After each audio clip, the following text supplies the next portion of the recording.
Welcome back to the Timur Podcast, a show where you and I delve into the life, conquest, character, and legacy of Timur, Tamerlane, or as we call him here, Amir Timur.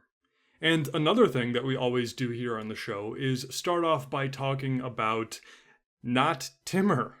So first of all, before we start, I want to say thank you to you if you've reached out to me on Facebook or by email or Twitter in the last few weeks. Sometimes making this podcast feels, for lack of a better word, lonely, I guess. So hearing from you where you live, what you like or dislike about the show, who you are, etc., I always very much appreciate that. And in regards to communication with me, I am absolutely terrible with it. So please don't take it personally if it takes me about 37 years to respond to you. It's not you, it's me. I am abysmal at responding. I do apologize for that. I'm working on it. But speaking of you, you have continued to blow me away with the pledged financial support for this show. It is no secret that the release schedule of this podcast has fluctuated greatly ever since it began. In fact, I think on my website it still says that this is a weekly podcast. How naive younger me was, because life is life, and as much as I'd love to release this show every week, I simply can't. It takes way too much time to read, take notes, write, etc. So you know, sometimes this meant I would go months without releasing an episode. I think the longest time without new content was like 2 years or something horrendous like that, but no more. At least hopefully no more. I shared with you a few episodes ago that my new, actually feasible goal is to release a new episode every month. I know it's not ideal, but it's kind of where I'm at right now because the show must go on for many reasons. And for me personally, this podcast is something I absolutely love creating and is also actually something I'm proud of. And there's not a whole lot in my life that I'm proud of. But enough about self-loathing. Anyway, what I'm getting at here is that in addition to my monthly goal, I also made a financial goal with this whole thing. Currently, I have a full-time job and a part-time job, and if this show gets enough support for me to replace my part-time job with this podcast, you bet I am going to do that. That would be an absolute dream. And then I could spend actual time to release content every 2 weeks or so, which I think would probably be the ideal schedule. Now, I never thought this whole thing would work, and it took quite a bit of convincing from a few wonderful people for me to actually do this, but I pitched the idea to you a few episodes back, and the call was answered. You blew me away with your support, and in March, you helped me reach up to 18% of my goal into making this whole thing a part-time gig, which is just insane. Well, a quick update on that. Since I lost the ability to speak. Now, since the end of March, Ike, Corey, Dirk, a user named Uprising U9145, Mark, Matthew, Alexander, Chef, a user with the first name of W, I don't want to say your full name, but hopefully you know who you are, Bengt Aki, Nicholas, Bram, Wojciech, Andreas, Callum, Gudin, Marsha, Bill, and Seb. Because of you, we went from 18% of my goal to 27% in just a month. That's just insane. So thank you guys so much for your support and encouragement. You have no idea how it means to me, how much it means to me. It keeps me believing in myself enough to keep making content, which I know is kind of depressing, but hey, it's honest. So if you would like to sign up for a monthly donation to help the Timur Podcast, you can do so at patreon.com, Patreon, I think, .com, yes, /Timur Podcast. It's easy, it accepts most currencies, and can be canceled at any time. And please know, if you can't donate, take care of yourself first, obviously. The fact that you think I'm worth listening to is already supporting and encouraging me in such an overwhelming way. So thank you. And speaking of taking the time, I need to stop from taking any more of it. So let's get back to where we left off. When we last left Amir Timur, he had just finished his so-called 3 years campaign. During this campaign, we saw how he had firmly subjugated Azerbaijan and established his control of the mighty city of Tabriz, how he had then ravaged the lands of the Caucasus, destroying many Turkish and Armenian towns, pillaging Georgia, sacking the Georgian capital Tbilisi, took the Georgian king captive, and then released him with the understanding that he would convert his people to Islam. And then, once Timur had established himself well in the Caucasus, a new foe approached. A new foe, but an old friend. Khan Toktamish of the Golden Horde, who had been placed in power by Timur, who had been trained and equipped by Timur, who had been saved in battle multiple times by Timur. Well, Khan Toktamish attacked. Now, this wasn't a full-blown invasion. Toktamish probably wasn't even here during the invasion. It was more of a check of power. But regardless, blood was shed between the soldiers of the Golden Horde and the Timurids. The Timurids had been victorious in this battle, thanks to the timely arrival of Prince Miran Shah, Timur's son, but now the two superpowers, if you will, were in open official war. After his campaigns and wintering in the Caucasus, we then saw that Timur moved south into the Muzaffarid dynasty of Fars, or southern Iran, one of those big Persian five powers that we've talked about.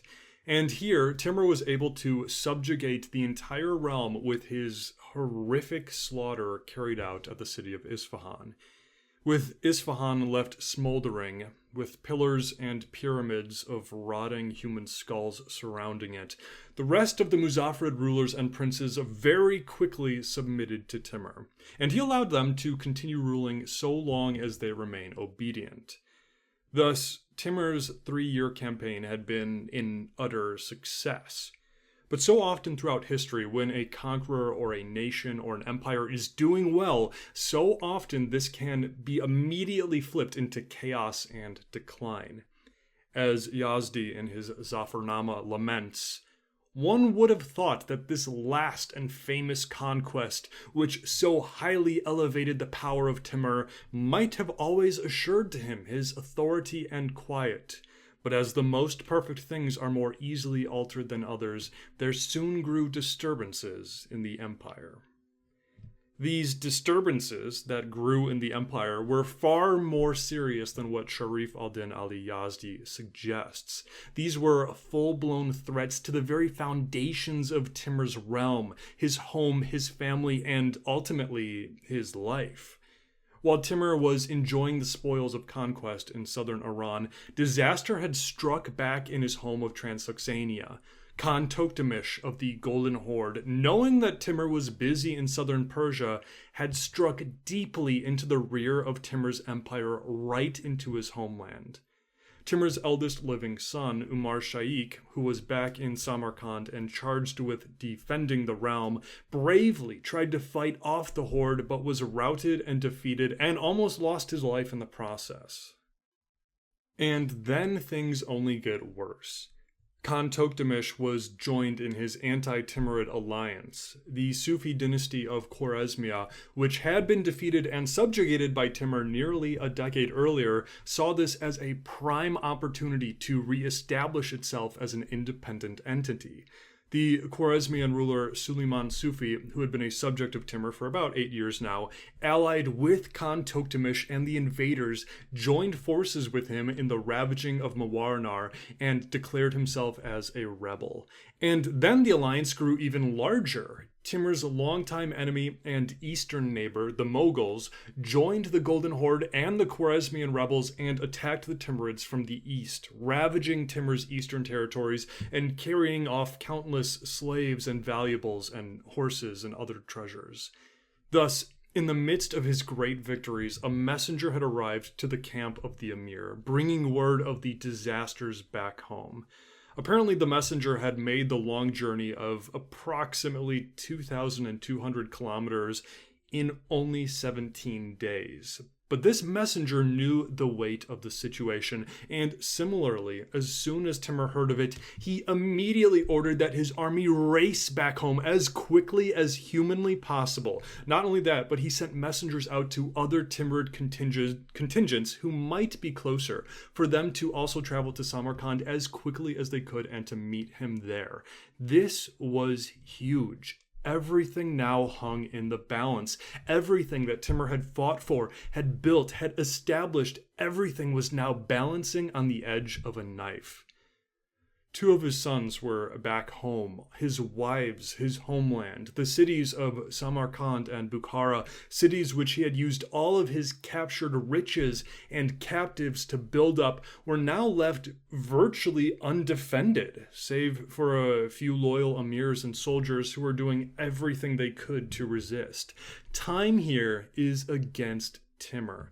Any day he could receive word that his son Umar Shaikh is dead, or that Samarkand had fallen, or who knows what other disastrous news. And if anything like this were to happen, then the domino effect of Timur's demise would be thrown into action. Because remember, as we've said so many times, Timur's enemies are not just this tripartite alliance who's now ravaging his lands. No, even in his own ranks, his own army, are men who might turn on him in an instant.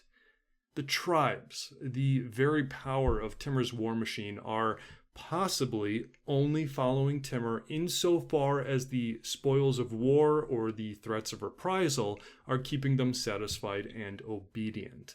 The moment that Timur shows any sign of weakness, the jackals of his army might very well devour him, and his empire will be shattered into 1,000 tiny pieces.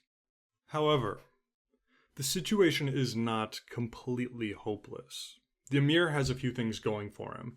First of all, Timur's men have not rebelled yet.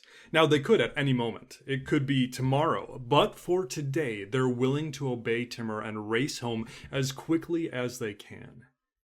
Secondly, one member of this anti-Timurid alliance, the Mughals, had stopped their invasion and had returned home for now. Umar Shaikh, son of Timur, was defeated twice by the Mughals, but his firm resistance had perhaps shown them that should they continue, it would be hard-pressed and costly. Further, they had captured quite enough loot and captives to count this as a win. So the Mughals were in no way dealt with, and they would probably be returning for more raiding soon. But for the moment, Timur could just focus on 2 of the invaders, the rebellious Suleiman Sufi, leader of Chorasmia, and Khan Tokhtamish of the Golden Horde. And secondly, and finally, the last thing Timur has going for him was that he was Amir Timur. And one of the titles that you'll sometimes hear Timur be called today is that he was the last great nomadic conqueror. And one thing about nomadic conquerors, they move fast. One of our best sources on Timur is a Spanish diplomat who visited years later. We've mentioned him a few times, and we'll talk about him a lot more later on, but his name was Roy Gonzalez de Clavijo, and one of the many things that astounded Clavijo about his travels through the Timurid Empire was how quickly the Timurid army and soldiers moved. So although Clavijo wasn't here now, and wouldn't be here for some time, his later descriptions about Timurid mobility is still accurate here. This is what he says. Oh, and just know that when Clavijo says the Lord, he's referring to Amir Timur. Anyway, he says this. In truth, it would scarcely be believed unless it is seen the distances which these fellows travel, each day and night, for they ride as far as their horses can carry them, and they do not only travel the distance which the Lord has ordered, but they sometimes go over 15 or 20 leagues in a day and a night without any consideration for the toil of their horses. When their horses are ruined, they kill and sell them, if they are in an inhabited country, but we found many dead horses on the road which had been killed by hard riding. Wow. Now, that's a grim image, and it's kind of astounding to hear about nomads treating their mounts so harshly, because usually travels and historians will make note about how well partnered riders and horses were in nomadic hordes and armies. And I'm sure most of these men did value their horses, but love for their mounts was probably only eclipsed by one thing: the wrath of their own leader. Thus, Timur and his men returned to Transoxiana to Mawarnar at a lightning-fast speed, riding day and night, and reached Samarkand at what the Zafarnama describes as the most lucky moment. But with this sudden, almost unbelievable arrival of Timur, his enemies decide to retreat, and probably wisely so. The Zafarnama goes on with this. When the enemy had advice of Timur's arrival in Transoxiana with his army, however resolute they seemed before, they now sought fit to fly. Some went to Chorasmia, others to the desert of Kipchak, and the victorious standard, having crossed the rivers and arriving at the seat of the empire, was set up in the city of Samarkand. The army of Khan Toktamish returned to the vast plains of the lands of the Golden Horde, while Suleiman Sufi and his Khwarezmian rebels returned to Khwarezmia. However, as hard as the Zafarnama tries to paint it as so, this was no victory for Timur. All three of the invaders had returned to their lands virtually unscathed and heavily burdened with captives and plunder. Many of the Timurid garrisons had been defeated, the suburbs of Samarkand itself had been ransacked, and one of Timur's summer palaces had been burned to the ground. Thus, three questions, three challenges had to be answered. First of all, the rebellious Khwarezmians had to be squashed. Secondly, Khan Toktamish had to be punished. And finally, something had to be done about the Moguls in the east. These three entities, these three threats had shown that if Amir Timur desired to invade and conquer elsewhere, he has to secure the safety of his home first. And so, Timur began. But Timur didn't start with attacking the three invaders, at least not at first. No, instead, Timur proactively addressed perhaps the biggest threat of all, the loyalty of his own men. And he did this by reinforcing two ideas, two core philosophies that were the foundation of Timur's leadership style. A, those who are loyal to the emir and perform well in their duties, they will be rewarded. And B, those who break their loyalty or do not perform sufficiently enough, they will be punished. Therefore, Timur held a military tribunal to try all of the Timurid leaders who had been back here in Mawarnar, defending the lands against the invaders while Timur was absent. The various emirs, princes, tribal leaders, and even Timur's own son, Umar Shaikh Mirza, each had to go before the court, give a full account of how they had performed, what they had done, how they had fought, and then they were given whatever consequence they deserved. We are told of three men in particular. The first was an officer named Qache Malik. He was brought before Timur and the other judges and learned men of the court. Qache Malik, you were present at the battles against the invading Golden Horde and Khwarezmians. Our armies were defeated and our lands ravaged. Defend yourself.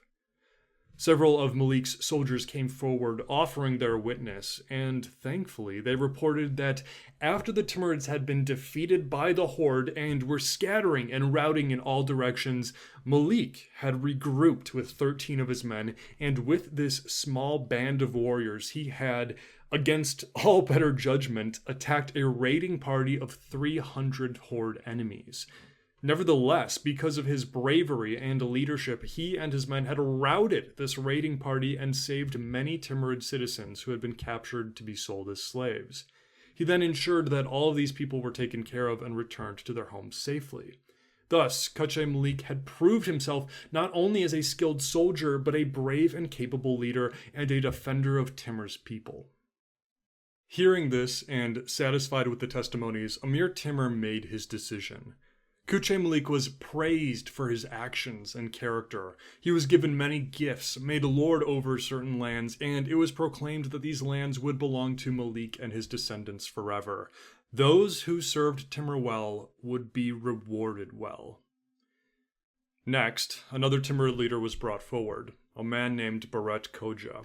The same process begins. You were present in Mawarnar during the invasions of our enemies and entrusted by the Emir to protect his realm and people. Answer for yourself. But unfortunately, this man was unable to sufficiently defend his actions. The Zafarnama coldly states, "He gave not marks of that valor which is usual in the hero of a triumphant army." Thus, he was dealt with accordingly. The guards seized him while Timur berated him with accusations of failure and cowardice. Still, though, the man was shown mercy. At least mercy when compared to the usual negative consequences that Timur doled out. Razors were brought out, and this man's long and aged beard was shaved off completely, an act made to humiliate him. Then perfumes and paints were brought out and used to decorate the man in a feminine manner. Then he was stripped and given nothing but the clothing of women to put on. Having now been fully dressed as a woman, he was made to run through the streets of Samarkand, through the angry crowds who pelted him with insults and probably the occasional fist. The message was made clear: perform in a subpar manner and you will be punished. Finally, though, Timur's eldest living son, the Prince Umar Shaikh, was brought forward. After all, he had been the leader of the defense of Mawarnar and, by all accounts, had technically failed to keep his father's land and people safe. Nevertheless, although the prince had failed, he had proven to his soldiers, his followers, and most importantly to his father, that he had been fearless in battle and had fought with rage. And Timur was pleased by this. As the Zafarnama continues, and the Mirza Omar Shaikh, who had given incontestable proofs of his valor by his great exploits, had the pleasure of being raised in dignity and power by the favors of the ever-victorious emperor, his father. So, with the homeland put back in order and the responsible defenders given whatever they deserved, Timur now moved forward. The three invaders all had to be dealt with, and the first of these was Timur's closest neighbor and former subjects, the Sufi dynasty of Chorasmia. Now, it's been quite a while since we've talked about Chorasmia, both in the narrative and just with the timeline of this podcast. So let me do a very quick recap. The lands of Chorasmia were situated to the west of Timur's power base in Samarkand and Mawarnar. Being south of the Aral Sea and on the rich lands of the Amu Darya River Delta, Chorasmia, or Chorazm, has always been an important, rich, and powerful land throughout history, going back thousands and thousands of years. But perhaps the greatest golden age of Chorasmia came with its creation of the Chorasmian Empire, which was an Islamic power that utterly dominated Central Asia and Persia in the 1100s and early 1200s. Unfortunately, though, this was also during the time of another rising power, the Mongols. And as we talked about way back, like years ago, Genghis Khan utterly vanquished the Khwarezmian Empire, flattened several of its prominent cities, and massacred countless amounts of its people. Still though, under the Mongol yoke, and then under the influence of the various Khanates, Khwarezmia began to rebuild. And with the Pax Mongolia, or the era of Mongol peace, Khwarezmia again began to thrive. There were difficulties, of course. It was often fought over by the Golden Horde and the Chagatai Khanate, changing hands several times. And then, of course, the Black Death wreaked its havoc here as it did everywhere else, but still, Khwarezmia flourished. And perhaps the greatest example of Khwarezmia's resoluteness, of the testimony of its people's strength, was none other than its capital city, the city of Urgench, also called the city of Garganj. For in the year 1221, Genghis Khan had taken the city, destroyed it, and massacred the citizens in a massacre that likely numbered in the hundreds of thousands. And yet, only a century later, we know that the great medieval traveler Ibn Battuta visited Urgench, and he didn't find abandoned ruins or desolate streets here. No, listen to how he described the city. Urgench is the largest, greatest, most beautiful, and most important city of the Turks. It has fine bazaars and broad streets, a great number of buildings, and abundance of commodities. Urgench and Chorasmia were again rich, powerful, and full of life. And thus, with the fracturing of the Mongol Empire into its various khanates, and then the civil wars and divisions of the Golden Horde and Chagatai Khanate, Chorasmia eventually declared itself independent again. This semi-independence is known as the Sufi dynasty of Chorasmia in history. Its first ruler, Hussein Sufi, strengthened his realm, raided his neighbors, minted coins in the 1360s in his own name, and even started taking lands further down the Amu Darya in the region of Mawarnar. Unfortunately, though, just like the Chorasmian Empire had risen at the same time Genghis Khan had, Hussein Sufi was gaining steam just as his eastern neighbor was, Amir Timur, and the two soon engaged in conflict. In the year 1372, in some of his earliest wars that we talked about ever so long ago, Timur took the city of Kath from the Khwarezmians, marched pretty much unopposed into the heartland of Khwarezmia, and lay siege to the capital city of Urgench. However, during the siege, Hussein Sufi died, and his brother Yusuf Sufi took his place. Yusuf Sufi very quickly made peace with Timur, agreed to give the important border cities of Kath and Khiva to Timur, and Timur agreed. This ceasefire was short-lived, however. In 1373, the next year, Yusuf Sufi invaded Timurid land and attempted to retake the city of Kath. Timur embarked on a second invasion of Khwarezmia, but Yusuf Sufi asked for peace as soon as he saw Timurid banners. And Timur agreed to this, but with the price that Yusuf Sufi had to give his daughter in marriage to Timur's son. Peace was kept for several years, but in 1379, Yusuf Sufi again invaded Timur's lands. Thus, Timur invaded Khwarezmia for a third time, or fourth time, depending on the source, to finish Yusuf Sufi. Urgench was besieged, and like his brother before him, Yusuf Sufi died during the siege. But Timur did not leave the city this time. He wanted there to be no question as to who controlled Khwarezmia. The city was stormed, captured, and its people were massacred or carted back to Samarkand in slavery, and much of the city was burned. Seeing this, the other Khwarezmian cities were quick to submit. Khwarezmia was now firmly in the hands of Amir Timur, and it would remain so for years. Timur placed several of his emirs in local positions of power, and he allowed another Sufi family member, a man named Suleiman Sufi, to rule Khwarezmia as a subject to Timur. And amazingly, just as the Khwarezmians had done in the wake of the Mongol conquests, they rebuilt. Trade routes were re-established, markets opened, walls rebuilt, and cities re-inhabited. In fact, by 1388, even Urgench itself, the capital of Khwarezmia, was rebuilt and repopulated. But that leads us to where we are now. Being a client state to the Timurids also came with a heavy price. Your sons were sent to die in Timur's distant wars in Iran and the Caucasus. Your hard-earned riches from your ancient trade routes were heavily taxed. Your daughters and families were still subject to the raids of the many nomadic hordes that were employed by Timur, and all of these troubles only fueled the dreams of a free and independent Khwarezmia again. So, with Khan Toktamish and the Golden Horde invading Timur's lands in 1388, Khwarezmian leader Suleiman Sufi jumped at the opportunity and allied with the Horde. Khwarezmia was freed.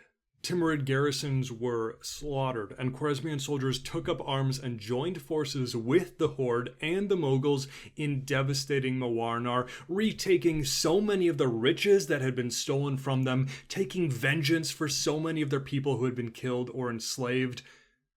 But now it's the beginning of 1388, and Amir Timur is here.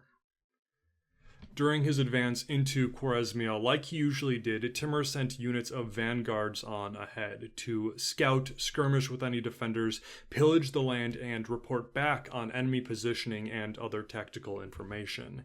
And these scouting vanguard units ran into soldiers of the Golden Horde, led by two horde emirs, Konje Aglen and Timur Aglen. But instead of fighting the Timurids, these two lords proclaimed their allegiance to Timur and joined the Timurid vanguard in ransacking Chorasmia. Perhaps these men were unsatisfied with Khan Toktamish's decision to retreat back into the vast steppe, or perhaps they were hoping that being in Timur's good graces would help them advance in whatever roles of power they might be after, or maybe they were simply taking the opportunity to ravage the lands of Chorasmia. Either way, this is another great example of the ever-fluid politics of the steppe, and Timur was pleased to have them in his ranks. The vanguard then captured a certain shepherd who was questioned about the positions of the enemy. The shepherd responded that the Chorasmians and their leader Suleiman Sufi were retreating behind the walls of Urgench to put up a stout defense. He also informed them that there was also an army of the Golden Horde in the lands led by a horde emir named Ilikmish Aglen. But the Timurids were itching for a battle, itching for revenge, and they continued their march onwards. The vanguards then caught a third man, a deserter, who was brought before Timur. The deserter informed the emir that all of Chorasmia was terrified of the oncoming storm. Urgench was preparing a defense, but Suleiman Sufi, as well as the Golden Horde soldiers, had all fled back into the vast steppe of the Golden Horde, back into the northern desert, as the Zafarnama calls it, of Kipchak. Chorasmia had been abandoned, both by its own leader and its allies. But Timur had learned his lesson. He had spared Chorasmia before, on multiple occasions actually. And not only that, but if you'll remember during Timur's wars against Amir Wali of Mazandaran, even though Timur ultimately defeated Wali, Wali had escaped, waited for years, and then returned to Mazandaran to incite rebellion against Timur. Now, this rebellion was quickly crushed and Wali lost his head, but in the same way, Suleiman Sufi could always return to Chorasmia. Maybe not for years, but he could return, and then who knows where Timur will be or whether or not a rebellion could occur. But here's the thing. Suleiman Sufi could only return to incite a rebellion if there was something to return to in the first place. But if Chorasmia was broken here and now, then further issues could be avoided. One of Timur's sons and his most trusted general, the Prince Miran Shah, along with many men, spread out through Chorasmia like a plague and looted the countryside, flattened villages, and slaughtered any soldiers of the Golden Horde who hadn't fled fast enough. As for Timur, he marched with the main force of his army straight for the heart of Chorasmia, the city of Urgench. Timur had taken this very same city 8 years prior. He had burned it, he had slaughtered its people, but they had rebuilt, repopulated. Now, Timur wanted Chorasmia. He wanted its people to make him money and trade and to serve in his armies. He wanted their rich farms and their countless towns, but they needed to know that they belonged to him. Thus, just like the city of Isfahan was annihilated to subdue the Muzaffarids, Timur decided to erase the city of Urgench, to show the rest of the Chorasmians that resistance, as well as any dream of future independence, was futile. And this brings us to the siege of Urgench. Except it wasn't even a siege. Most of the defenders had fled, their leader had abandoned them, the city knew it was doomed. There's no mention of even a battle in our sources. The Zafarnama simply states that Timur made his way inside of the city. And if I had to guess, I would guess that the city opened their gates to Timur willingly, and I've got two reasons for this guess. First of all, like I said, the citizens already knew they didn't stand a chance. They might as well hope for some sort of mercy. And secondly, though, Timur, maybe surprisingly, does not massacre the entire population. With Isfahan, the citizens had killed the Timurid guards and tax collectors, had manned the walls in stout defense, and had defied Timur even when he arrived. Here, though, we have no evidence that the people of Urgench had been eager to rebel. Maybe it had only been the ruler and some of the emirs. We just don't know. But thankfully, our sources agree that a huge part of the population was spared. Now, there was a massacre.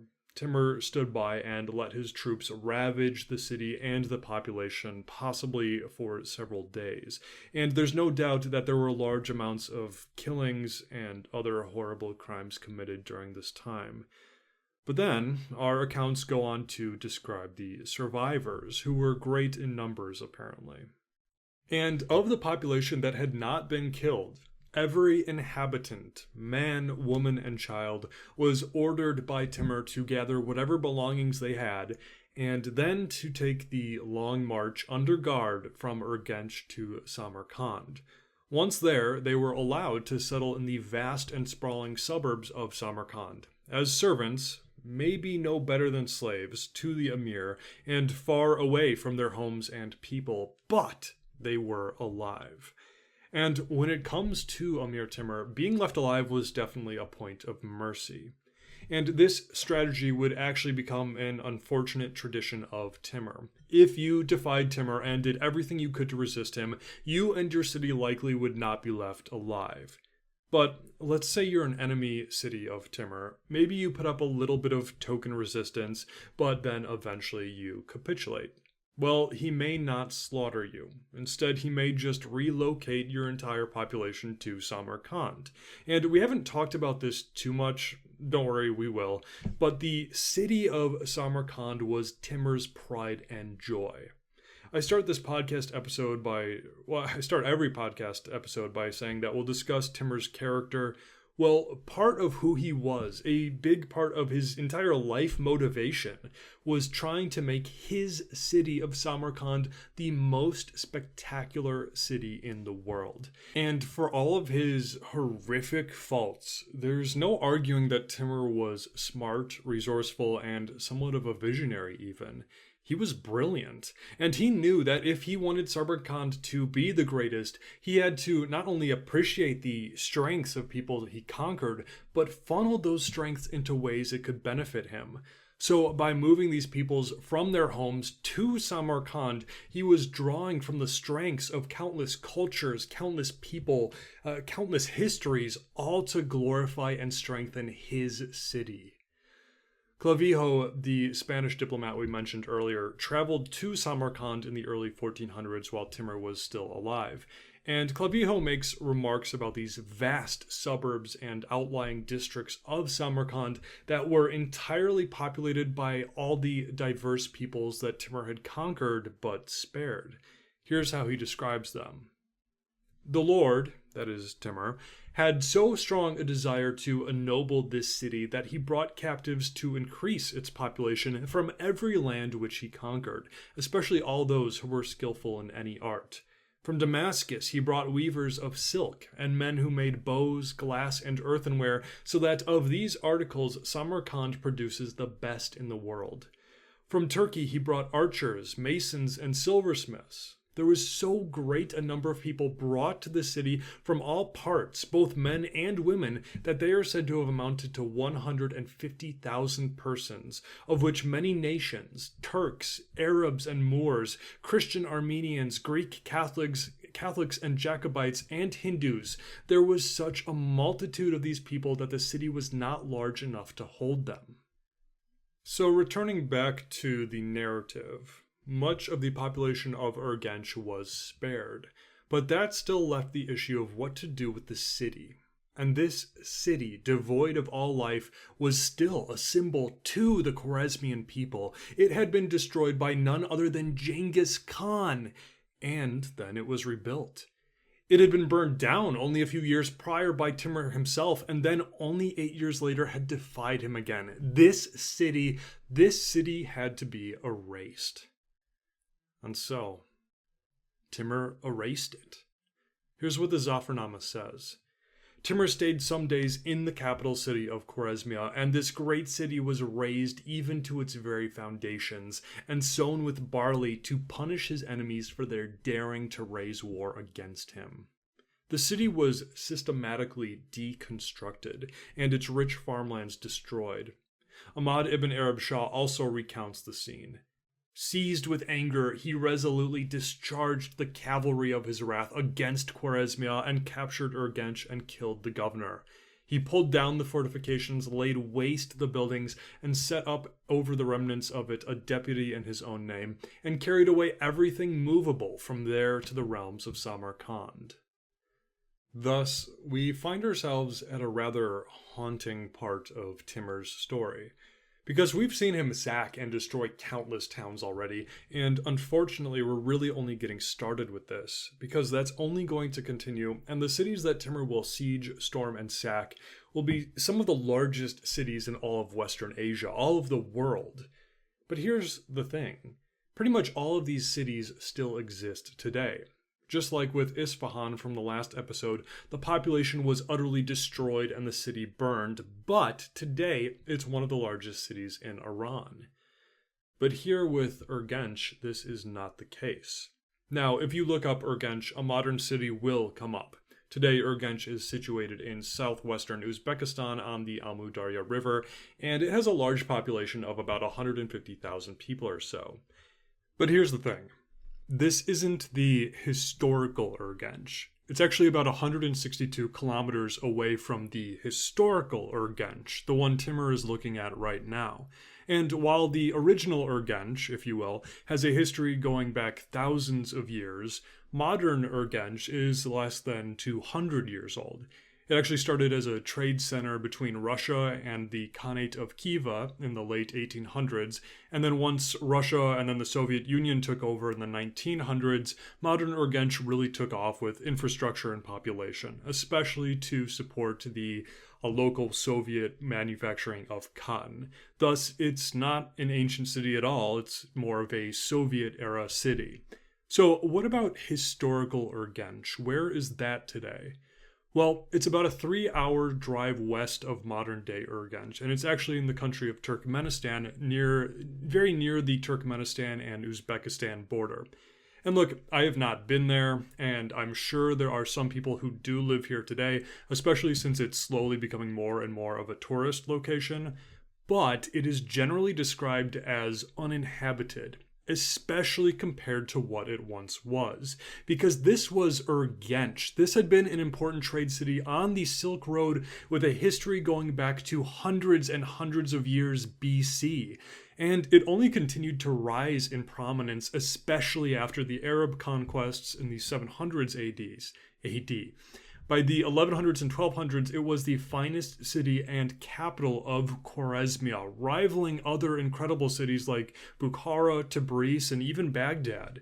By the early 1200s, it had a population estimated between 100,000 and 200,000 people, making it one of the largest cities in Western Asia. And even after Genghis Khan destroyed the city in 1221, massacring the population in one of the largest massacres in medieval history, even after that, it rebuilt and repopulated, and by the mid-1300s, it had again reached utter greatness. But today, it barely exists. Genghis Khan was the first storm, Timur was the second. And Timur pretty much finished what Genghis Khan had begun. Almost every building was destroyed, the farmlands uprooted and poisoned, the population killed or relocated, and perhaps most finishing of all of the vast irrigation networks and dams were destroyed. It's theorized that this part of the world, in and around the Amu Darya and Sur Darya rivers, were by the early 1200s some of the most well-irrigated, most lush, most wonderful farmlands in all of the world. When the Mongols came through, they destroyed much of this irrigation, most notably the Gurganj Dam, and now it was Timur's turn. And the water which turned so much of this land from desert to life was destroyed. The desert began reclaiming Urgench and continues to do so even today.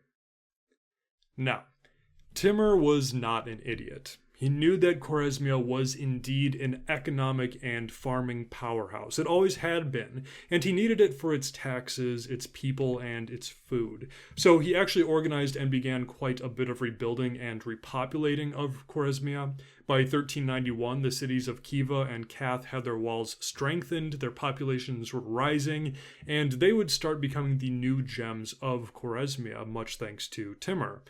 But Urgench, the city of Urgench, was gone. And although this would be a century after Timur's death, the final blow to the city came in the 1500s when the Amudarya River actually changed course, leaving the city completely without its water lifelines. And the desert completely ate the city up. Various Turkish groups did continue living around the ruins of the city, but they primarily used it as a graveyard, which sort of morbidly symbolizes the death of the city. Today you can visit the city of Urgench, or the ruins of the city. It's a tourist location, and in 2005 it was made an UNESCO World Heritage Site. UNESCO stands for United Nations Educational, Scientific, and Cultural Organization, and there are several buildings here that Timur did spare, and they still exist today. There's a mosque, which is now a museum, remnants of the fortress, and then several impressive mausoleums that all stand today and are all quite incredible. In fact, what's interesting is much of the architecture style and designs found in these buildings can be found in similar buildings back in Samarkand. After all, Chorasmia has a long history of incredible masons, engineers, and all sorts of other artisans, and Timur was all too keen to bring those men back to his city of Samarkand. But back in Urgench, perhaps most striking of all, the Kutluk Timur minaret is still towering above everything else. Built in 1011 by the Chorasmian rulers, this incredible minaret rises 60 meters or 197 feet straight up into the air, making it like the 25th tallest minaret or so in the entire world, or something crazy like that. And it's amazing to think that Amir Timur saw this same minaret that stands today and had it spared. But other than these buildings and a few others, the city is gone. And like I said, I haven't been there, but I looked at plenty of pictures and it's almost eerie because these few buildings rise out of the desert, out of seemingly nowhere. There aren't ruined remnants of streets and buildings and suburbs and houses, what you'd expect to find of a once great city. No, from what I saw, it's just these few structures, whispering the history of a city long lost. And so, with Urgench pretty much completely erased, and Chorasmia now firmly back under Timur's heel, he had quickly solved one of the three questions of these troubles back home. The rebels of Chorasmia had been dealt with. Historically, this is either referred to as Timur's fourth or his fifth invasion of Chorasmia, depending on which source you're drawing from. But while this had been a quick victory, Timur had no time to waste. The questions of the Golden Horde and the Moguls still remained. Timur has to deal with them, and he has to deal with them as quickly as possible, because every minute that he doesn't is a minute that any one of his subjects might second-guess their loyalty. And actually, it might be too late. Because there are actually a few events that are all happening right now simultaneously. And I don't want to keep jumping between all of these stories because I'm sure that would get confusing for both of us, so we're going to go through them sort of one by one. But here's the important thing to know. These events are happening while Timur is on his campaign in Chorasmia and with his destroying of Urgench, what we just covered. So keep that in mind. Timur and most of the Timurid army are off west in Chorasmia, but meanwhile, there are hosts of other tribes, cities, emirs, and others all throughout Timur's growing empire. Somebody has to keep control over the subjects after all, and, well, the situation behind Timur's back is quickly disintegrating. First of all, Timur's Khan gets sick and dies. Now, we haven't talked about this guy in a while, so don't feel like you're out of the loop. But remember, Amir Timur is not a direct descendant of Genghis Khan, the legendary founder of the Mongol Empire and resulting Khanates. Thus, Timur cannot claim to be the heir of Genghis Khan, which would have made his job a whole lot easier, because the heirs and the lines of Genghis Khan were respected by principle. Even if descendants of Genghis Khan were lousy rulers or terrible commanders, their very identity and name still held power. For example, Khan Toktamish of the Golden Horde, part of the reason why he was able to reunite the Horde and demand the loyalty of so many tribes was that he was a descendant of Genghis Khan. But Timur is not so. Sure, he marries into the family, gives himself the title of son-in-law, and he also marries his sons into the family too. By all accounts, Timur always showed incredible respect to the Genghis Khanate women he and his sons married, who helped link him to Genghis Khan. But even so, this doesn't quite do it. And Timur knows this. So what does he do? He finds men who are true descendants and makes them Khan of the Chagatai Khanate or the Timurid Empire, whatever he's calling it at the time, and makes them the leader. And this is why Timur is known as Amir Timur and not Khan Timur. He was simply the second in command to the Khan, but thus, in a rather convoluted way, acting on the behalf of Genghis Khan's legacy. Now, you know who really holds the power. I know who holds the power. Timur, of course, knows, and you gotta believe that this puppet Khan knew who really held the power too. And if they did anything contrary to Timur's wishes, they were as good as dead. I absolutely love how Ahmad ibn Arab Shah describes Timur's puppet Khans. He calls them as trapped as a centipede in the mud. Because that's all that they were. They were given cozy lifestyles, made to look the part, but everybody knows they're just a prop to Timur. Still, though, they are a vital prop. And in 1388, Timur's puppet Khan Soyurgatmish, gets sick and dies. Soyurgatmish has actually been the Timurid Khan this whole time, ever since Timur took power in 1370, and he had served Timur well, saying the things Timur needed him to say and doing the things Timur needed him to do. Thus, on the death of this puppet Khan, Timur immediately made his son, Sultan Mahmud, the new puppet Khan. But you can kind of feel the fear in the people. Was this a bad omen? Was God or the gods or fate telling the Timurids something with the death of this puppet Khan? Well, now we get to the second issue that happened back home while Timur was off campaigning in Chorasmia. Now, this gets a little complicated. We're going to meet a few different people, and I know that names can get confusing here, so just bear with me. Just remember that right now, Timur is not here in Mawarnar or Samarkand. He's in Chorasmia doing what we talked about earlier. So, while he is gone, a prominent man named Abul Feta leaves Samarkand in the dead of night. And why was this man important? Well, he was one of the tribal leaders of the powerful Kudalani tribe, and his brother, Mehmet Mirk, had married Timur's daughter. So while Abul Feta is not exactly a direct part of Timur's family, he is loosely connected, and he's a tribal leader. So it's a bit suspicious him leaving Samarkand in the dead of night. Well, I'm not the only one who thinks so. A man loyal to Timur named Lalam Bahadur Kuchin grabbed some guards and chased Abul down. Apparently it was a pretty intense chase, with many horses being exhausted before he was finally caught. But Lalam Bahadur finally caught Abul, ambushing him while he slept, bound him up, and interrogated him as to what exactly was going on. And Abul just spilled everything. His brother, that is Mehmet Mirke, Timur's son-in-law, had sent Khan Toktamish of the Golden Horde a message pledging his loyalty to him and denouncing his allegiance to his father-in-law Amir Timur. And now Abul was simply trying to get to his brother, who was already gathering troops for rebellion. Well, That's not good.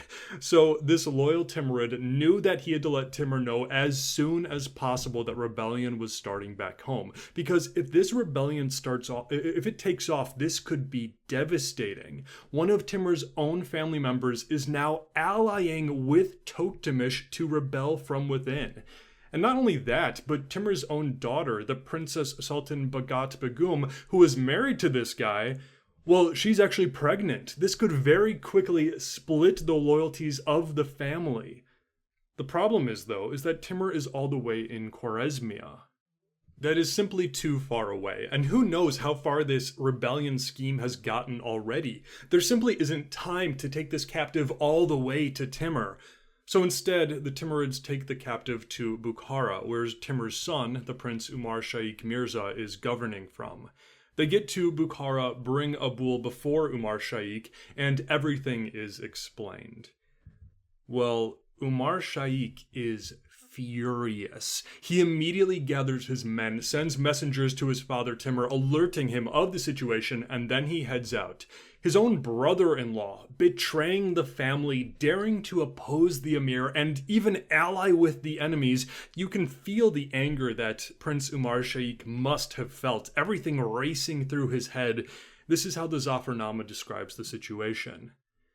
Mehmet Mirik, not considering that Timur had honored him with his alliance, marrying him with the Princess Sultan Bakht Begum, his daughter, who was now with child, nor reflecting on the loss of so great an emperor's favor, of whom he held the government of the kingdom of Katlan and the neighboring places, seduced by a fatality which leads men into disorders and blinds them to good fortune, he had neglected his duty to Timur. So Umar Shaikh is furious, and he knows he has to act fast. Again, who knows where this betrayer is, how far this rebellion has already gotten. And then the messengers arrive. And then survivors of several skirmishes also arrive, bringing news about the revolt. The revolt has already begun, and the situation was bad. Real bad. Mehmet Mirik had gathered large amounts of followers from the Kudalani, Karaunis, and Aparti tribes. They had gone to Samarkand, where even more Timurid soldiers had joined him. This wasn't merely a small rebellion, this was now almost a full-on civil war. And Timur is miles away with the majority of the loyal army. So any Timurid soldiers and emirs who are still loyal here back home, well, they're the minority back here in Mawarnar, and they can't stand up to the rebellion. Thus, Umar Shaikh races to Samarkand, getting anybody he can along the way, anybody who is still loyal, and sends out scouts to find the traitorous Mehmet Mirik and his army. But meanwhile, Mehmet is just racing through Timur's lands, pillaging and ransacking. Several towns remain loyal to Timur and give tough fights, but the rebels just bypass them and move on, continuing to plunder and take people captive. And then Mehmet loots several of the royal arsenals and equips his men for war. And these Timurid arsenals are actually pretty interesting, because Timur was pretty much constantly at war during his long reign. He basically had medieval factories, if you will, back home, doing nothing but manufacturing armor, arrows, and other weaponry. And also, anytime Timur defeated enemy soldiers or took enemy cities, any excess weapons and armor weren't just discarded or sold. No, they were taken back home and stored for future campaigns. And these arsenals were heavily guarded, fortified, and typically away from the main cities to keep them safe. But now the rebels had just looted one of these arsenals and taken the weapons for themselves. But this is when Prince Umar Shaikh catches him. And this is not just some prince, this is the son of Timur. Thus, hearing that Umar Shaikh had actually caught up to them so swiftly, and also that he had his own army ready to deal justice upon them, Mehmet's rebel forces just immediately scatter and melt away. The Zafarnama boasts about this outcome with this. It is true that these rebels had no sooner heard of the approach of Umar Shaikh and his expedition in marching that their insolence was changed into a shameful cowardice. A dread of coming to blows with so valiant a prince seized the hearts of these cowards who fled and were dispersed upon the sole rumor of his approach. As such, Mehmet was forced to flee with the few men who remained loyal to him. And Umar Shaikh and his men were hot on their heels. They chased him east, to the very borders of Timur's realm, through the hills of Afghanistan, the mountains of Tibet, and to every fortress, every tribe. Mehmet begged for help against the son of Timur, but nobody dared help him. However, in these mazes of mountains and hills, Mehmet finally lost Umar Shaikh. He only had with him at this point 4 men. He had no idea where he could escape to, maybe to the south, but at least for now he had outmaneuvered his pursuers. It happened, though, that a traveler was making his way through these parts on his way to Samarkand when he came upon the hoofprints of Mehmet and his men. This traveler went on for a short while, and then he ran into Umar Shaikh's company. Well, he told them what he had found, and once again, Umar Shaikh took to the chase. He sent his scouts on ahead, and his scouts found Mehmet and his men resting. They surrounded them, ambushed them, and threw them into irons. They sent word back to the prince that the traitor had been captured and that they were bringing him back. And Umar Shaikh sent them a message back, though, and he said, "You know what? These men aren't even worth my time to execute. I have no desire to see their faces, not even my own brother-in-law. Just kill them." And so Mehmet and the men with him were instantly thrown to the ground and beheaded. Umar Shaikh also had Mehmet's brother, who was still in custody, beheaded. The rebellion of Mehmet Mirk was over. Umar Shaikh started making his way back to Samarkand. So, all of this is happening at the same time. Umar Shaikh chasing down his brother-in-law's rebellion, Timur dealing with Chorasmia, the puppet Khan dying, and guess what? At the same time as all of these other events, another rebellion occurs within Timur's realm.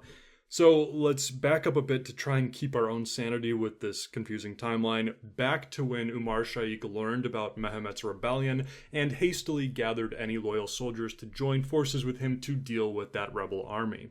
Because Timur's son didn't know how far this rebellion would go, so he sent word out to many allies who were quite a distant away even to come as swiftly as possible to join him so they could all combine forces and defeat the rebels. Well, there were many emirs and tribal contingents who answered this call immediately, and the plan was to meet at the city of Balkh, assemble the forces there, and then march to wherever Umar Shaikh was and join forces with him. Amir Yadgiyar was on his way with contingents of the Barlas tribe, soldiers of the Borel-Day, Taikan tribes, and Apradi tribes were on their way. The garrison of Balkh was also preparing, and while all of these different forces and contingents are starting to gather, well, that means they're leaving their lands, their towns, their pastures virtually undefended. So, seeing this, part of the Borel-Day tribe, or Tumen, which itself was a part of the larger Kara-Unis tribe, I know, it's all very confusing, well, they just flat out decide they're not going to answer Umar Shaikh's call. Nope, this is actually a prime opportunity to take advantage of Timurid absence. So parts of the Borel-Day tribe just turn around and start pillaging and plundering the now defenseless land. It wasn't completely defenseless, though. Nearby, there was a loyal Timurid leader named Amir Gahancha. Gahancha was on his way to join the prince Umar Shaikh when he heard about this Borel-Day rebellion. So he immediately sends word to the prince about what was happening here, that another rebellion had broken out, and then he turns his own forces around and gives chase to this new band of rebels. He also sends messengers to a few local trusted Timurid leaders who he personally trusted, telling them to meet up with him instead of taking their long trip to link up with the Prince Umar Shaikh. The problem is, though, Amir Gahancha only has about 60 men. And so we're told that while these guys were spending the night on the banks of a river, the next morning they found themselves surrounded by 3,000 Borel-Day rebels. The rebels demanded that Amir Gahancha surrender, but the loyal Timurids answered this by stringing their bows. With their backs to the river, safe from being flanked or surrounded, Gahancha and his men prepared to fight to the death. The battle began with all men firing their arrows, and then when the arrows were spent, the loyal Timurids pulled out their shields, swords, and spears and resisted with everything they had. The fighting was fierce, but the Timurids somehow persisted. But in the end, it is 3,000 versus 60. Thankfully for the Timurids, though, as their numbers and their time continued to tick down, reinforcements finally arrived. A couple hundred horsemen, led by another loyal Timurid leader, had heard Gahancha's call for aid and arrived in the flank of the rebels. The Borodai, although they still vastly outnumbered the Timurids, were thrown into confusion and terror with this new development. And amazingly, the Timurids won the battle here, chasing the surviving rebel soldiers down and killing anybody that they caught. But the situation is still not over, because many of these Borodai soldiers survived and they fled east into the mountains of Afghanistan and to the city of Kabul, the modern-day capital of Afghanistan. Now, Kabul had been a client city to Timur for some time now, ever since he had defeated the Kartids of Herat and then his campaigns in Sistan. But the governor of Kabul now met with these fleeing rebels, opened the doors of the city to them, and allowed them to join forces with him. And now the city of Kabul has renounced its loyalty to Timur. You can see how tenuous this whole system is. Timur's whole empire is basically just waiting for the first domino to fall. And then the domino effect can just keep going from there, taking place at any moment, really. So many men and cities and tribes are just waiting for the cue to rebel. Because hindsight for us, well, for everyone really, is 2020. We know that Amir Timur has really only just begun making a name for himself in history. But for these various leaders living in 1388, how many nomadic seasonal raids had there been? How many so-called heirs of Genghis Khan had come and gone? Sure, Timur had been around for 2 decades or so, but it was only a matter of time until his steam ran out, right? So Kabul rebels, strengthened by the fugitives of the Borodai tribes. Now, at this point in the narrative, Timur is simultaneously finishing up his Chorasmian campaign and returning to Samarkand. He hears word about these 2 rebellions in his absence, and he knows that Amir Gahancha is going to need help.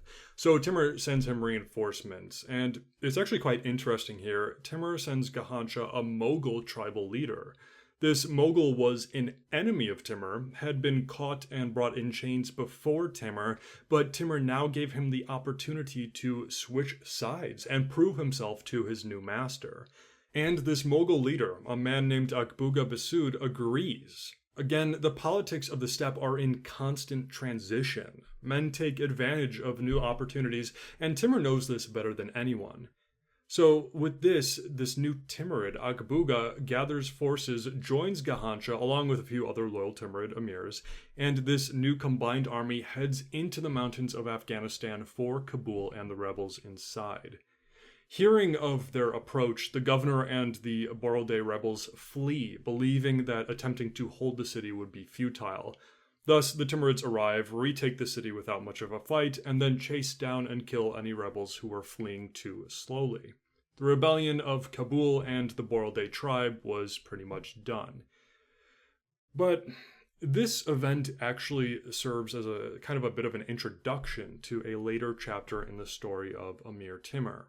Some of these Borodai rebels had survived, and now they were just trying to flee as far away from Timurid lands as possible. But where can they go from here? To the north, Timur controls most of Afghanistan and then, of course, his home region of Mawarnar. To the west, Persia is subject to Timur for the most part. To the east, you have basically the impassable and deadly mountains of Tibet. So the men flee south, into the lands of India. And so far, Timur and his empire have not really tangled with the people or powers of India yet. Sure, there were probably a few small raids here and there. The nomads of Central Asia have a long history of raiding northern India, but there has been no war, no invasion as of yet. But here in 1388, there we go, men fleeing Timur head into India, spreading stories of his strength and terror. For now, though, the future between Amir Timur and India remains unknown. So getting back to where we are now, we are in the late summer and early autumn of the year 1388. And the situation is certainly better than it was a few months prior. Upon his return from the 3 Years campaign, Timur had punished Chorasmia and destroyed Urgench, dealing with one of the 3 invaders that had just plundered his lands. But then while this was happening, Timur's realm had actually survived an equally threatening issue from the inside. 2 rebellions erupted and then were dealt with quickly and efficiently by men loyal to Timur. Timur's son, Prince Umar Shaikh Mirza, had dealt with the first rebellion, and then a band of several loyal Timurid emirs had dealt with the second. Now, the situation is still not good. Timur's longtime enemy, the Mughals, with their Khan Kamaruddin, are still a threat. Even though Timur has defeated them several times and pillaged their lands several times, recent events have shown that they were still far from defeated. And if Timur wants to continue his campaigns to the west or south or wherever, he cannot leave his homeland open to a possible Mughal invasion. Something has to be done with them. Secondly, Khan Toktamish of the Golden Horde, Timur's former ally and adopted son, was anything but defeated. The Golden Horde had pillaged Timur's homeland, almost destroying the beating heart of Timur's empire while he was gone. And then they had escaped with countless slaves and plunder and were now lurking, waiting, somewhere in the vast northern steppe. And they could return at any moment. However, in addition to all of this year 1388 is also an important milestone in Timur's story. It's actually pretty much the last time that the tribes of Mawarnar, that is the nomadic host that had served as the main power of Timur's army, it's pretty much the last time some of them rebel against him. Now, there will still be many rebellions against Timur. In fact, actually right now, there are messengers arriving from Persia that so many of the Persians have already sent word that they will no longer be sending tribute to Timur. Further, remember how Timur had pillaged the kingdom of Georgia and the Caucasus, and then captured their king and sent him back with an army to convert all of the Georgians to Islam? Well, yeah, they didn't do that. As soon as Timur had left the Caucasus, the Georgians killed any Timurids left behind and refused to abandon Christianity. So Timur's empire is already basically rebelling against him. But for the nomadic tribes of the former Western Chagatai Khanate, the tribes that Timur had united and had risen to power with 20 years earlier, the rebellions we covered today are pretty much the last time that they openly challenge his power. Now, the same cannot be said about how these tribes will react to the heirs of the Timurid Empire, the men who will take power after Timur's death. But for Amir Timur, they more or less stay loyal from now on. Because here's the thing, I haven't been 100% honest with you. For the last 20 to 30 years of Timur's life, I've said countless times that the biggest threat to Timur is the threat from within, the threat of his own tribes and subjects rebelling against him. The moment they sense weakness, they can and likely will jump on him. Now, that's all true. I mean, we just saw 2 examples of it today. But there is nobody better suited to deal with the politics of the steppe tribes than a man who grew up among them, fought, allied, and even betrayed them on his rise to power. A man who rode with them through Mawarnar, Mogulistan, Persian, Sistan, and so many other campaigns. Timur knows how these tribes work.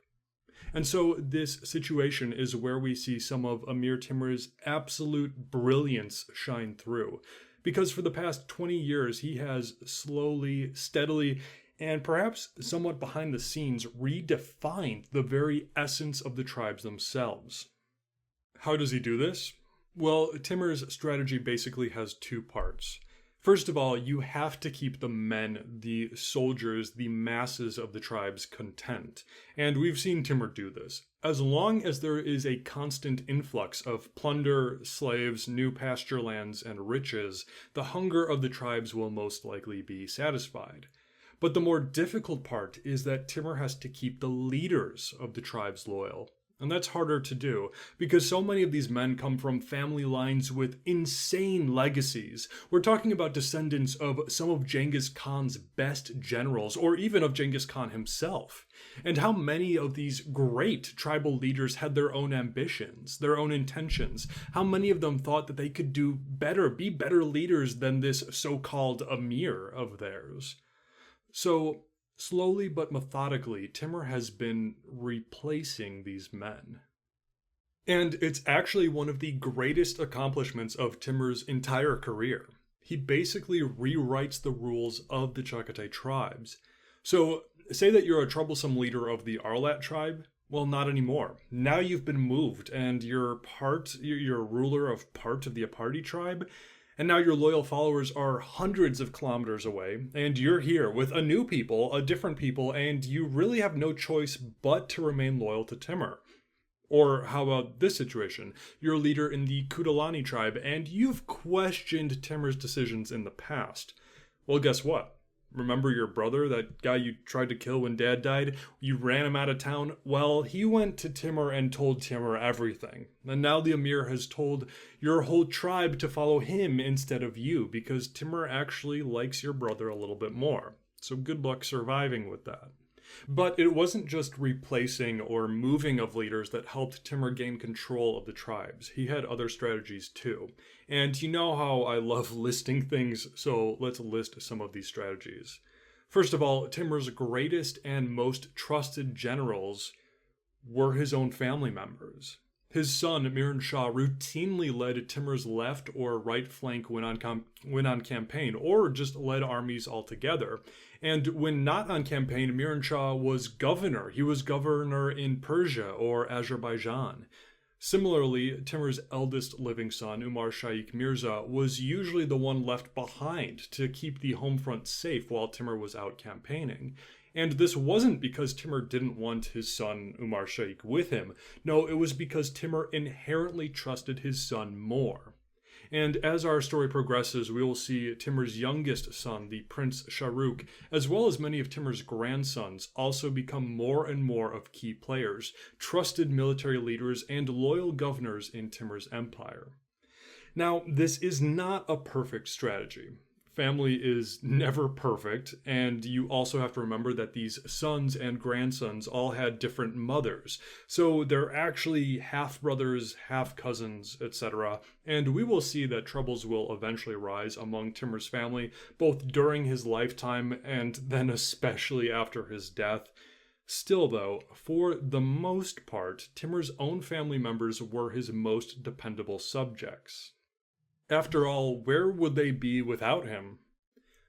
Similarly, ever since before he took power, when he was serving as a mercenary or a mere desert bandit, Timur had always had a core group of followers, of friends. These were men from many different tribes, different races, different territories, religions, all who had left their homes and peoples and families for one reason or another, and they had nothing uniting them except for one thing: the man Timur himself. They followed him, they obeyed him, they loved him.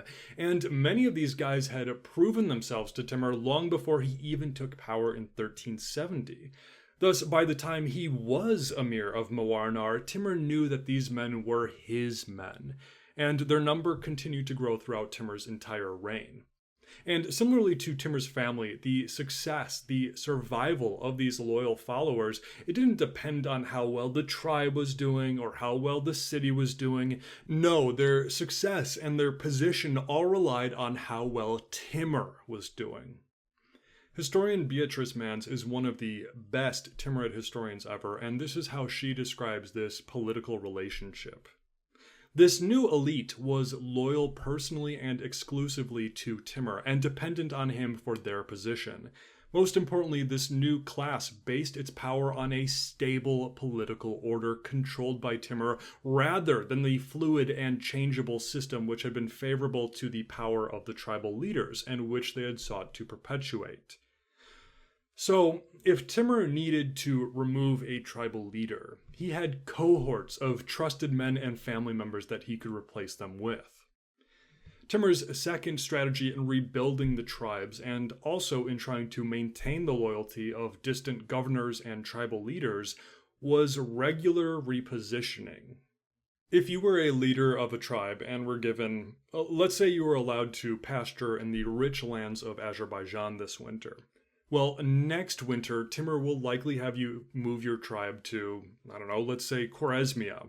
Now, this is not a punishment. There are rich lands for your families and your horses in both of these regions, but it keeps you from making friends and getting ideas.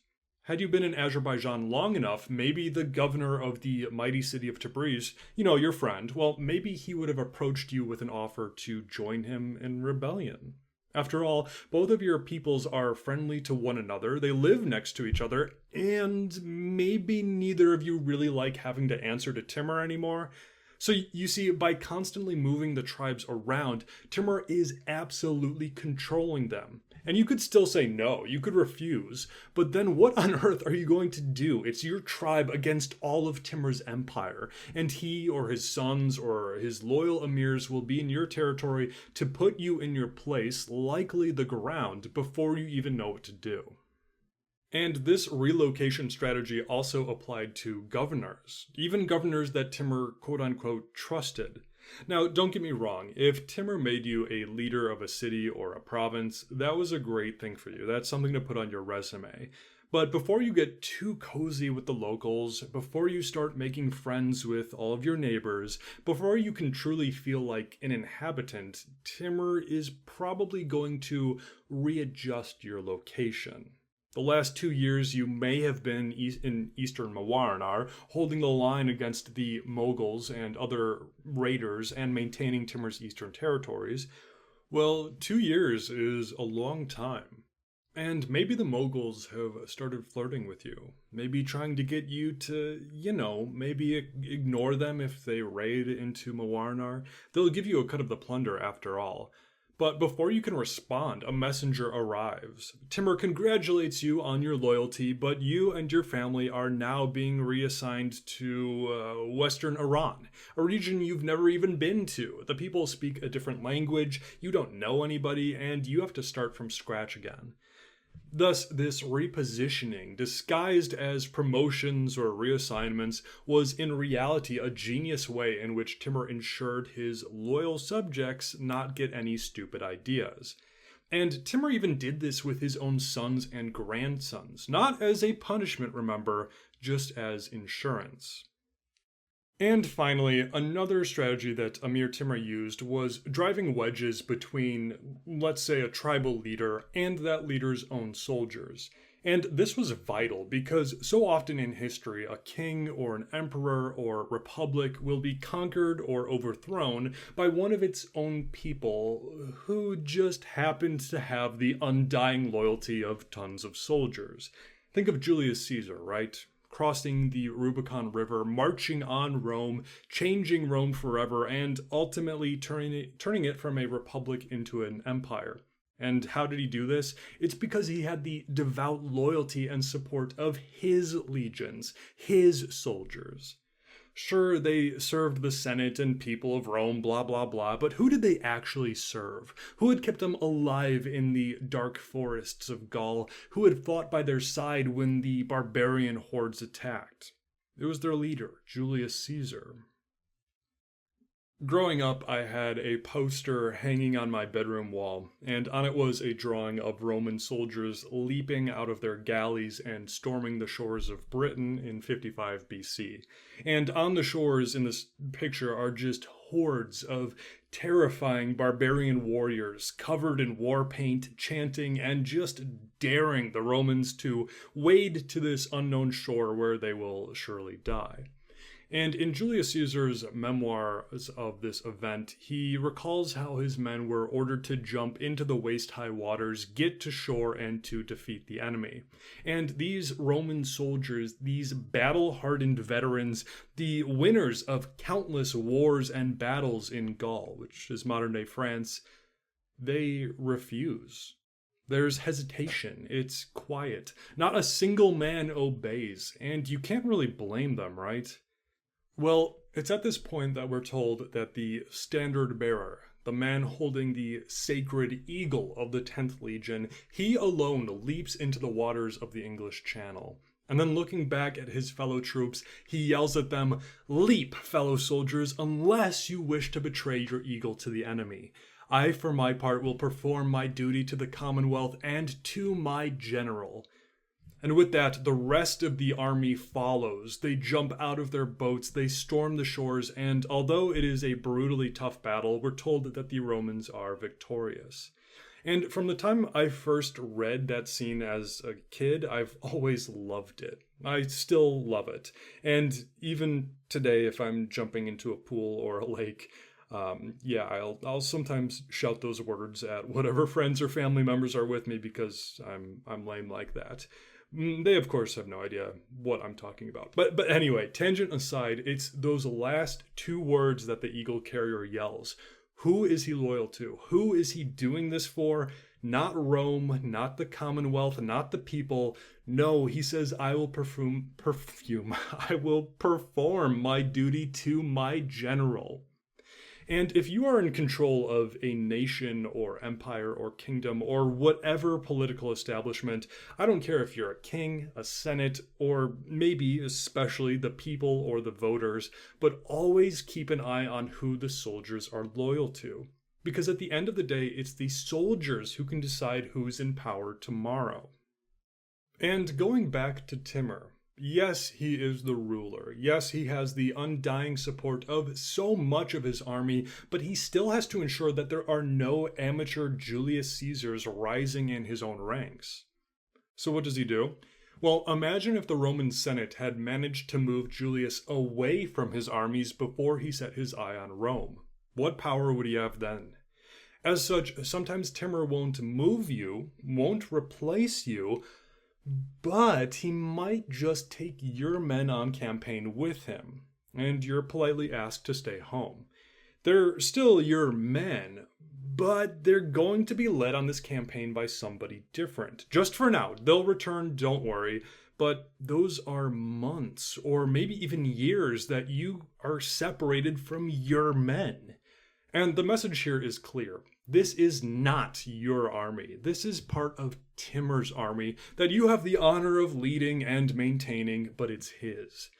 And Timur does this even with his own sons. When we return to the west, into modern-day Iraq, at one point Timur will send his son, the Prince Miran Shah, near the Persian Gulf with part of Miran Shah's personal army, but the rest of Miran Shah's soldiers will accompany Timur.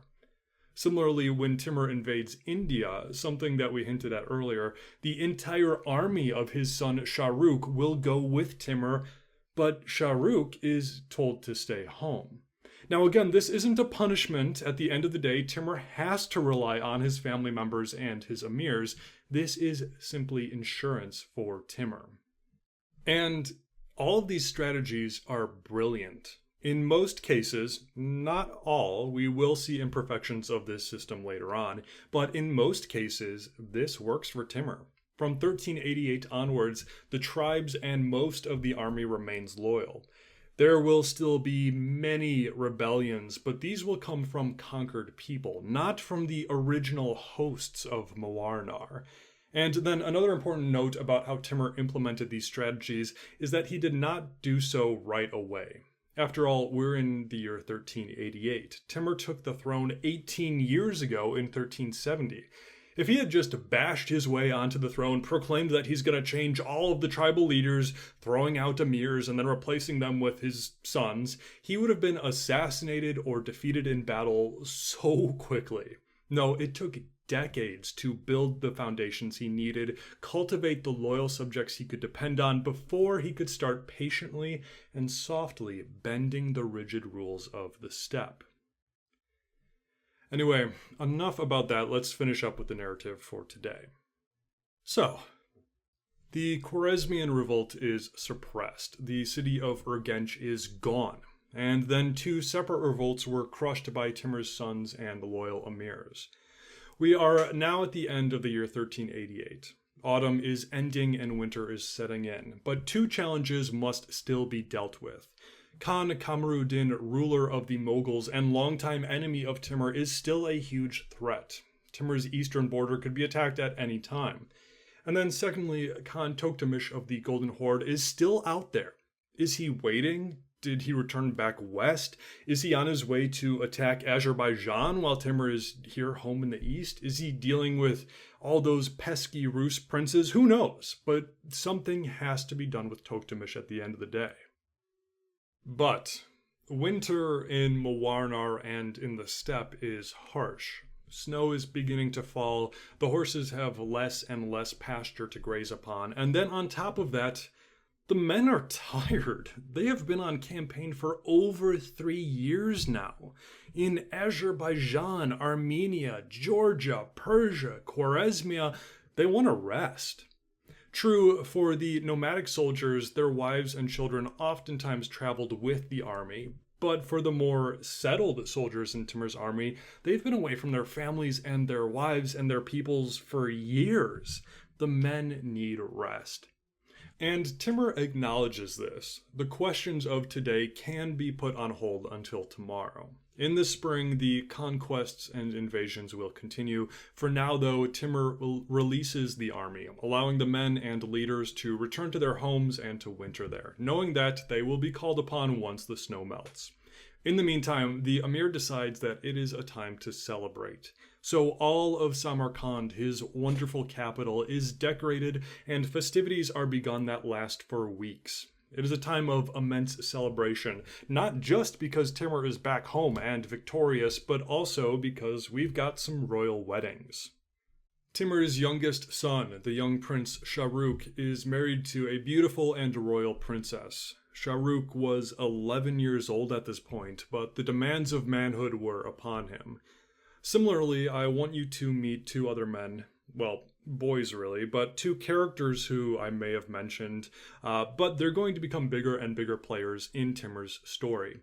These are two of Timur's grandsons, Muhammad Sultan Mirza, now aged about 13 years old, and Pir Muhammad, about 12 years old.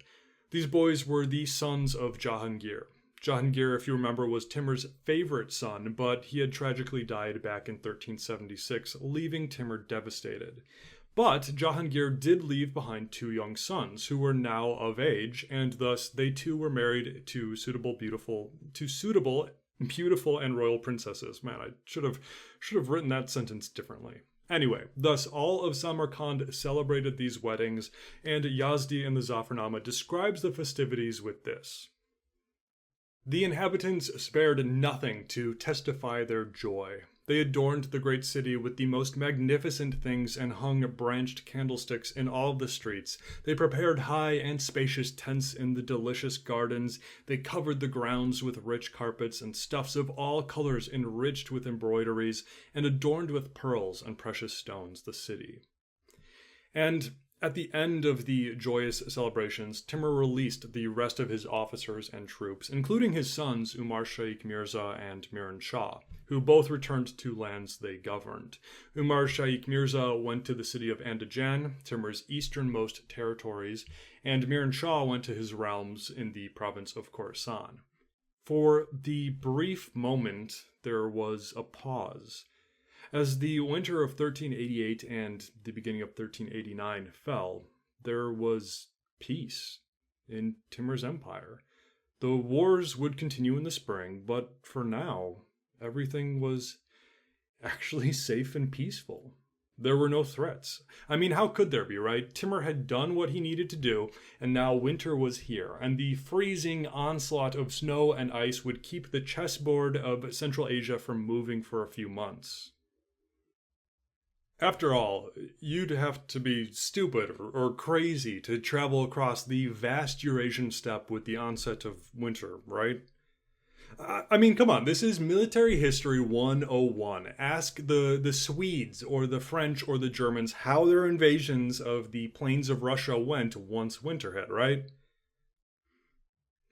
Okay, now this is just getting uncomfortable. Why isn't the episode ending? Winter is here, and things are fine. We just had the royal weddings, right? All right, join us next time, right? Right? No. Things are not fine. In fact, Amir Timur may have just made the biggest mistake of his entire career so far. He had woefully underestimated his enemy, because right now an army is mere kilometers from Mawarnar and Samarkand, and this army is far larger than any army Timur has yet fought against. This wasn't some rebellious tribe or some tiny dying Persian dynasty that needed to be put in its place. No, not at all. Timur is sitting in Samarkand, contemplating the wonderful weddings he just held, maybe making some distant plans for next spring, but for now he's just enjoying the fruits of his labors, enjoying his harems, feasting, drinking, playing chess, maybe starting some new building projects back home. He is enjoying his winter. And yeah, there's a garrison of soldiers here in Samarkand, but the rest of his entire army is completely disbanded. They had been returning to their homes and their peoples across the entire stretch of Timur's domain. Timur's sons are gone, his generals are gone, his armies are gone. And from the north, against all tactical or military wisdom, but yet somehow from the north, disaster is approaching Timur and is mere days away. The entire strength of the Golden Horde is here, and riding at the head is Timur's adopted son, his former ally and friend Khan Toktamish. Because Timur's forces have clashed with the Golden Horde twice by now. We saw that they fought a battle against the Golden Horde in Azerbaijan and were victorious, but Khan Toktamish had not been with them. Similarly, while Timur was down in Persia last episode, tribes of the Golden Horde had pillaged his homeland, defeated Timur's son, the Prince Umar Shaikh Mirza, and had looted the suburbs of Samarkand, but Toktamish had not been here either. So where had the Khan of the Golden Horde been this whole time?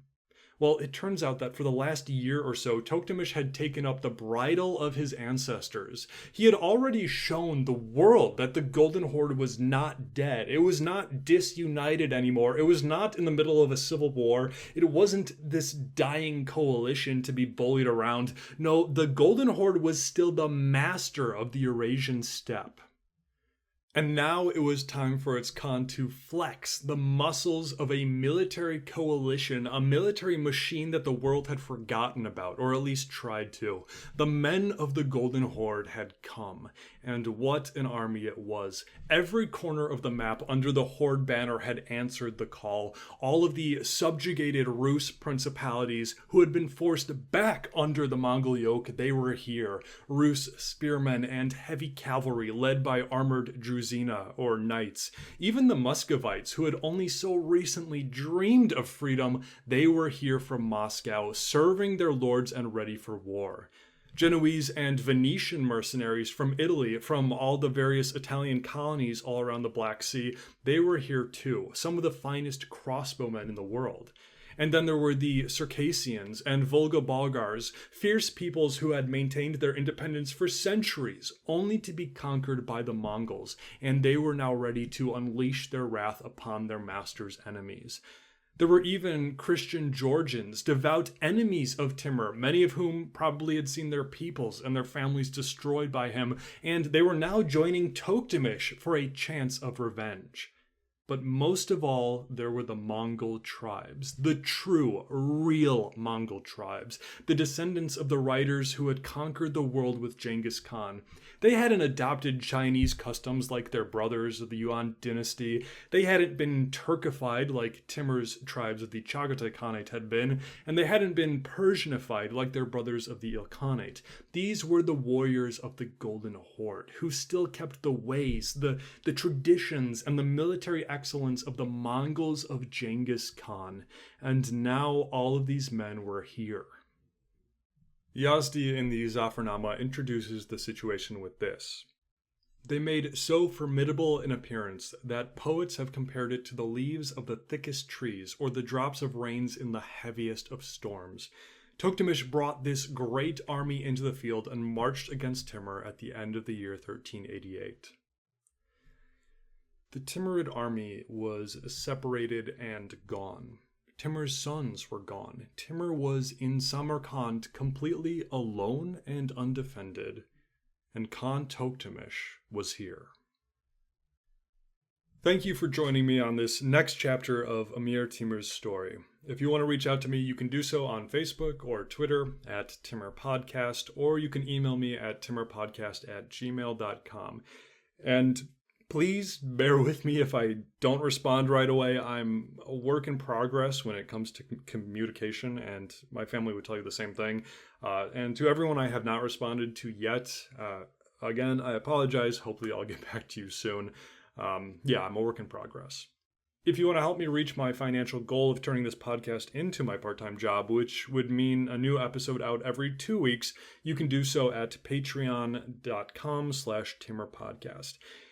Every donation is so immensely helpful and encouraging, you have no idea. So thank you for your support, your donations, your encouragement, for spreading word about the show, and most of all, thank you for listening to the Timur Podcast. Next episode this May, we will continue to follow Amir Timur as he has to contend with the two other challenges threatening his homeland. The ever-present, ever a thorn in Timur's side Moguls of Mogulistan, and then the oncoming armies of the Golden Horde. I will see you on the step soon, right here on the Timur Podcast.